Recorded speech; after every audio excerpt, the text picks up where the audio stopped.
Alright, so I've just had a massive workout and twice for the day. So the last thing my body wants is to digest a lot of basically food because there's so much blood going all over my body that it would rather put a little bit of blood in my stomach and digestive tract to absorb minerals. So superfoods or grinded up powder form stuff is extremely good. So what I've done is I'll run it through with you a little bit. So remember that vitamin D goes extremely well with calcium because if you are low in vitamin D, or it's better to take vitamin D with calcium at the same time, so that way you actually get the absorption of calcium, and plus vitamin D is so good for you for your skin and your bones, but calcium then for your bones.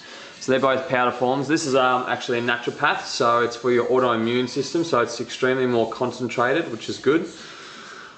Calcium green is very good. So now for nervous system. So theanine is really good for noradrenaline in the brain, which is your area that you can either have an overproduction or underproduction of it, and that's for depression, anxiety, but then other neurotransmitters are. But this one I take to just help settle the nervous system and more the mind as well. Magnesium is another great one. So I've probably had about, so it says there, the camera's a bit blurry, but anyway, 300 milligrams, but I've had, I think I've just had about 1600. So that's a great way to relax the nervous system too, magnesium, and help sleep. And inositol is extremely good for repairing, restoring neurotransmitters that have been damaged, or just help keep the balance with your neurotransmitters, so you can have an overproduction again of a neurotransmitter, and that'll just really help to level out them. Hormones, cholesterol, yes and no. There's still some debate with cholesterol and cortisol, so not too sure on that.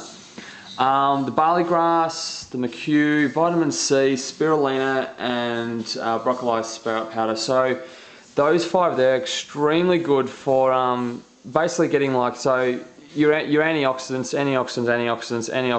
Well, they're all antioxidants, and then they've all got different elements to them.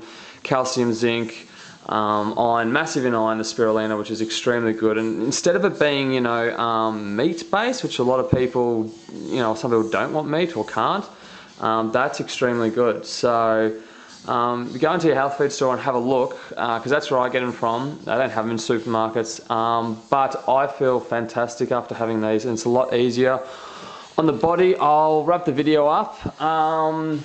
But yeah, so basically you're 1, 2, 3, 4, extremely good for antioxidants, free radical damage.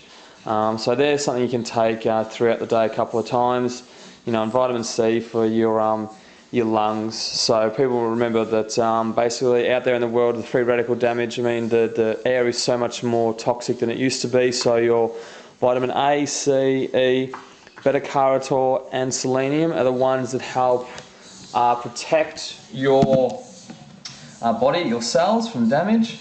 But then even these days in the food and water supply, they are pretty, food still can do some free radical damage because it's not pure like it used to be. So the more you can stay on top of it, and the more I do, I just feel, so much energy, I can keep going. But anyway, I'll wrap it up, and cheers.